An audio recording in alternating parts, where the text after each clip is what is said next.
A new sci-fi MMORPG based on the Starborne MMORTS is in the works. Aion Classic has launched in the Western Shores. MMORPG Palia is starting its pre-alpha tests. And the sequel to Ghost of Tsushima called Ghost of Ikishima might be coming out this year. Hello everyone, my name is Salman SK for Coffee and RPGs, where we cover the latest news, trends, and updates for the RPG gaming genre, including MMOs, survival, JRPGs, and the like. I went ahead and gathered some of the more popular RPG articles so far this week, and if you guys are ready to go over them with me with a cup of coffee, of course, let's go ahead and go over them together. Cheers to you guys. Consider hitting the subscribe button down below, as well as the bell notification right next to it. Thank you. And first things first, we'll go over some of the headlines for today that don't require a whole lot of explanation. First, starting off with some articles from PCGamer.com, and it says here that PAX West is coming back in September as an in-person event. So this is really good news. The COVID restrictions are finally lifting as the numbers are going down, or at least that's what I'm assuming. And so I would still advise you guys to kind of take that with a grain of salt just in case, because you just never know. No one could predict the future, but this is good news at the end of the day. And in their next article, it says that CCP wants to make EVE Online's Galaxy a little less gray, but if you look at the comparisons, they kind of do look very subtle. So just kind of keep that in mind. This is something that they'll probably have to improve over some time. So the release of Tales of Aries is around the corner, more specifically on September 10th. I can't wait to get my copy of this game because admittedly, I haven't really played a really good JRPG in a long while. And yeah, this is the Shionne or Shionne trailer, however you pronounce it. But anyways, yeah, links to this will be down in the pinned comment section below if you want to go ahead and take a closer look. As always, Chinese MMORPG Swords of Legends Online is launching on July 9th. Pre-orders and founders packages are still available for you to purchase on the PC on the Steam platform if you're curious. This is something that I didn't really expect to see, and it says here that Anarchy Online celebrates 20th birthday with new dev retrospective and video, and 20 years, an MMORPG that's been around for that long. I mean, rarely do we actually get games, especially MMOs like this, that lasts for that long. And to be completely honest with you, I actually thought Anarchy Online went dark, but apparently they're still online, so good for them. And just a quick reminder that Scarlet Nexus was released a few days ago as of recording on this video, and they actually did a pretty cool mural in London, and this is what it looks like if you are curious. And a gangster RPG is on its way from Image Games and Ashnar Studios. I don't know if it's gonna look very similar to GTA, I don't know, but anyways, if you are curious in a gangster RPG, you got something to look forward to. And I do apologize that the title is cut off on the right there, but it does go on to say that Borderlands 3 update introduces crossplay and increases the level cap, and the new level cap now is going to be at level 72. And the crossplay feature will include the Xbox One, the Xbox Series S and X, Mac, Stadia, and the PC. And the last article for today's quick news and headlines is this one, and it says here that Crowfall free beta ends, but you can still keep playtesting it if you bought the game already. And just really quick FYI, this game finally or officially launches on July 6th.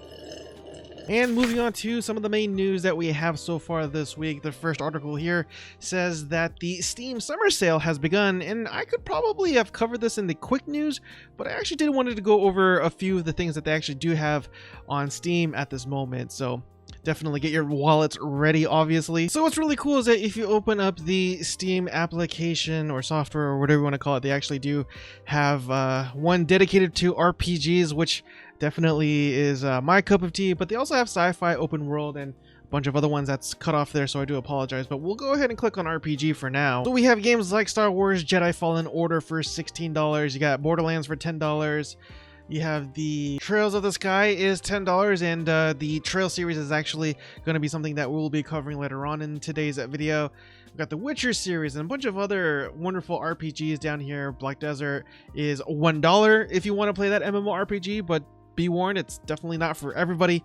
So yeah, it's really cool. Oh, they even have the Mass Effect Legendary Edition for 17% off, just under $50. Is it cut off? Yeah, it's cut off there. I'm sorry. if you look at that. So this is a game that I wanted to purchase, but I kind of wanted to wait just a little bit because, again, as I said earlier, there isn't a whole or enough hours in the day, and so I might actually pick it up just because you do get about $10 off on that one. Let me know down in the comment section below what games you are interested in. If there's any RPGs that I missed that you think I might be interested in, definitely link that as well, because yeah, right now would be the time to get those games. So we got one article here from massivelyop.com, and it says here that Starborne dev announces a new sci-fi MMORPG called Starborne Frontiers, and this one, I'm really excited for this one because if you didn't know, Starborne is already a game that's out there, and it's an MMORTS, a massively multiplayer real-time strategy game. And if you don't know anything about that game, it kind of plays more similar to, I would say, a survival MMORPG where each play session would last maybe a month, 2 months, or 6 months, depending on how hardcore you want to get in the game. But the Iceland-based indie dev called Solid Clouds is actually making an MMORPG based on that universe, and it says here it will fit the more pure MMORPG category this time around. So I'm going to kind of read their official statement and make some assumptions based on what we know about MMORPGs and the potential of what they could do with this particular one. And it says here that as their or your renown grows, they'll be able to build personal bases. And I'm thinking, man, this is going to have some base building in this game. Not really sure how that's going to turn out. Maybe it's going to be very similar to what you see maybe in Valheim, but in space perhaps. Because I'm really hoping it's not anything like you see in, say, maybe Star Wars: The Old Republic, or even Final Fantasy XIV and Elder Scrolls Online, where you actually have a prefab of a player housing and you just decorate the interior with furniture and whatnot. I mean, I still enjoy those too, but to be able to actually build content or build buildings and bases and whatnot in the actual persistent world is something that I think would be really cool, and I think that's what Ashes of Creation is trying to do right now, from what I can tell. Anyways, like I said, it goes on to say that you're able to build personal bases, discover the galaxy secrets, and even team up with their fellow commanders to take on the greatest dangers through both PvP and PvE elements. And again, when I read that, it said the word commanders, and I instantly thought of Elite Dangerous, because everybody basically is a commander in that game because you pilot your own ship and you have your own fleet carrier as well even. But that possibly is something that goes without saying, just because this is a MMORTS that we're talking about, where you actually do build ships and frigates and all that kind of stuff. But anyways, there is a teaser trailer that they released, but it's only about half a minute and it doesn't really give you a whole lot. But in any event, I'm actually really excited about this one, just because we actually don't get a whole lot of sci-fi MMORPGs. And in their next article from massivelyop.com, and it says here that Aion Classic is officially live in the West. Are you playing, or at least in the queue? And again, this is probably one of those articles that I could easily have put in the beginning of the quick news and headlines and whatnot, but just really quick FYI, Aion to me was, or is rather, what World of Warcraft is for a lot of us MMORPG players out there. This was probably my first real experience with an MMORPG, because before I would play the original Guild Wars really hardcore, but you could argue that really isn't an MMO, not in a traditional sense with the persistent world and whatnot. So you might be telling yourself, well, did you get back into this game? Are you playing Classic? Are you going to reminisce and feel nostalgic about that Aion experience that I had all those years ago? And truthfully, no. Looking back, Aion was one of the grindiest MMORPGs, even in today's standards, I would argue. But I do not want to go grinding to the max level cap. I believe it was 50 at the time. And I mained a tank, excuse me. Yeah, that made it even a lot slower. So yeah, there was a lot of good memories, a lot of bad memories too, I suppose. But at the end of the day, because what I said from earlier, there just aren't enough hours in a day, and I just can't find myself really playing this game for all that long. I mean, I might have to give it a try just to see how it turns out. But in any event, if this is a game that you might be interested in, just to let you know, this game is very grindy. Not as grindy as Black Desert Online or EVE Online, but still pretty grindy nonetheless from what I can remember. Go ahead and move on to MMORPG.com, and in this article it says that Palia pre-alpha invites going out in about a week. Singularity 6 posts in a new questionnaire. And when I read that, I'm like, I have no idea what the heck I just read. So again, moving on down here, it says that Palia is an upcoming MMORPG from ex-Riot developer, which is really interesting, and it's geared up its first pre-alpha tests. The team stated today on its official Discord server that they expect the pre-alpha invites to start going out in about a week. But just a heads up that the pre-alpha is under NDA or non-disclosure agreement, so you wouldn't be able to post any screenshots or recorded footages of you playing this game.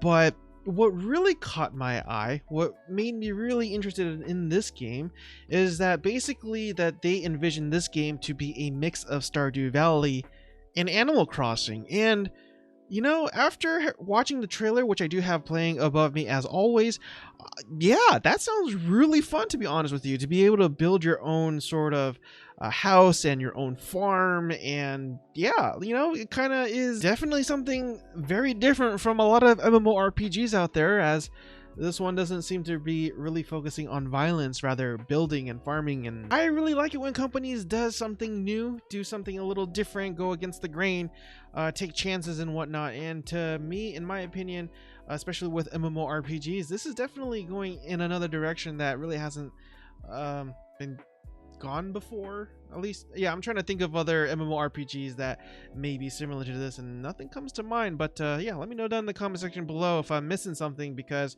at the end of the day, I'm really interested in this one, just because it's just so radically different from your swords or gun touting, you know, violent RPGs out there and whatnot. But anyways, and in the next article it says that Elyon shares some details about its upcoming second closed beta, including leveling tweaks and more. Now, their next closed beta test is in August of this year, and one of the things that they said, or the author of this article used, is the steampunk inspired MMO. But it still might have some of that steampunkness to the game, if that's a word. It's a word now.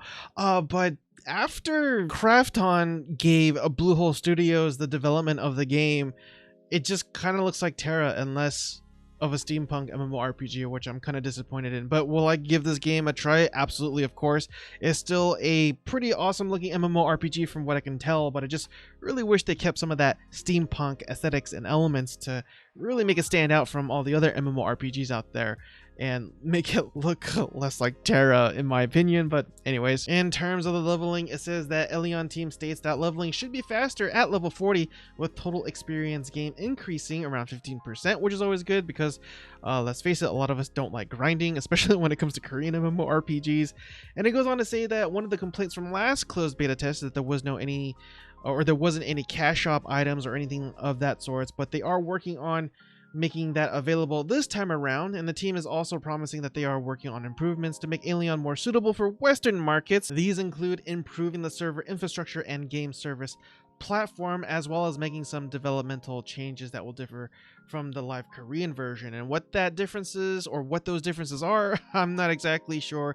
I know this is something that a lot of Korean companies struggled with, but at the end of the day, I really hope that this game becomes successful, because we've seen a lot of MMORPGs coming from South Korea particularly that just hasn't really done incredibly well. I mean, some of them have a varying success, or still able to garner enough support to stay relevant and stay online at least. But yeah, it's been pretty rough, especially this past decade in my opinion. But anyways, moving on. Next, we got an article here from GamesRadar.com, and this is definitely for all the Genshin Impact fans out there, as they released a new trailer that shows the new 5-star character Kazuha in action. And it is going to say that developer MiHoYo released a story trailer last night, just under a week ahead of Kazuha's arrival in game. And this article is a few days old, so definitely keep that in mind. But yeah, Kazuha hails from Inazuma, a new region which sits alongside Mondstadt and Liu, whatever or whenever that arrives, which could very well be in the next patch if the latest teasers are any indication. And so expect him to possibly show up next week in the second half of the 1.6 update. And to all the old school JRPG fans out there, we got a special treat for you guys, and we got an article here from Destructoid.com that says 4 Trails titles to receive Western localization for the PlayStation 4 PC and the Nintendo Switch. Me personally, I actually didn't really grow up with the Trails titles. I was more of obviously a Final Fantasy fan ever since Final Fantasy 7 and 8, and I also grew up playing the Ys series as well. But I would argue that the Trails series actually looks more similar to the Ys series, if you're familiar with that JRPG, more so than anything else, in terms of its evolution, in terms of the way it would change up things as the years progressed, and the changes in aesthetics and gameplay and whatnot. But at the end of the day, they these still both look very JRPG-ish, whatever that means. I mean, that's the best way I can describe it. But yeah, anyways, it does go on to say that the Trails from Zero will be released in 2022, with the other 3 adventures to follow in 2023. So we actually do have a lot of time before we actually get these games in our hands. But yeah, this is definitely catering more towards the old school JRPG fans, especially from the 90s and the early 2000s, if you are curious. And next, we're gonna head on over to Altar.com, and again, these titles will be cut off on the right there, so I do apologize, but I wanted to cover this because I actually wasn't aware that this game was being made. But based on the actual Avatar movie, it says here that Avatar Frontiers of Pandora will run with ray tracing, which is really cool. But I just wanted to bring this up because they're making an Avatar video game based on the movie, and I believe that coincides with the actual movie that they're producing right now. I believe I was told in the last podcast that we did with Sergio Azil and Kennethan. But the real reason why I wanted to cover the story is because of the mechs. You guys already know I'm a huge mech fan, and even though I have my doubts that the story will revolve around the mechs themselves, it still looks pretty amazing in this screenshot, in my opinion. And so, is it a game that I will play? Maybe. I mean, I guess it depends on what the reviews are like, or maybe I'll even review the game myself if I have the funds to do so. But at the end of the day, the mechs looks pretty cool. And finally, moving on to our thumbnail story of the day. It says here from, again, altar.com, Rumour Ghost of Ikishima is coming in 2021 and will be a standalone game. And again, this goes without saying, but definitely take this with a grain of salt because these are rumors at the end of the day.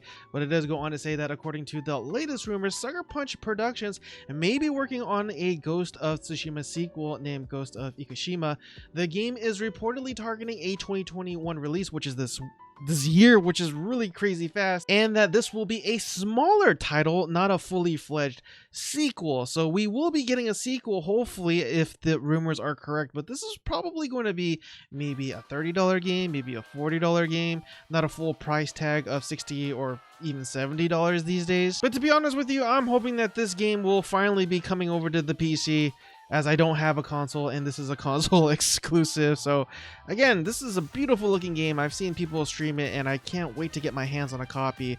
But hopefully we'll get some news of a PC release, because again, Sony is doing their big show that a lot of companies seem to be doing. As it says here towards the bottom, that a perfect opportunity for the official reveal would be Sony's big game showcase, which is rumored to be coming sometime in July of 2021. But if you do want to check the sources of these rumors and kind of do your own sort of homework with regards to if they're trustworthy or not, or you just want to read the article, it says here that this is according to industry insider by the name of Nick Baker, aka Special Nick, and YouTuber Dealer Gaming. Apparently the game will not be, again, as I said earlier, a fully fledged sequel, but a smaller experience similar to Spider-Man Miles Morales or Gears 5 Hivebusters. And as you can see here in this article, you can see their official Twitter and sort of the things that they said about this rumor. But in any event, I'm first hoping for a Ghost of Tsushima port over to the PC before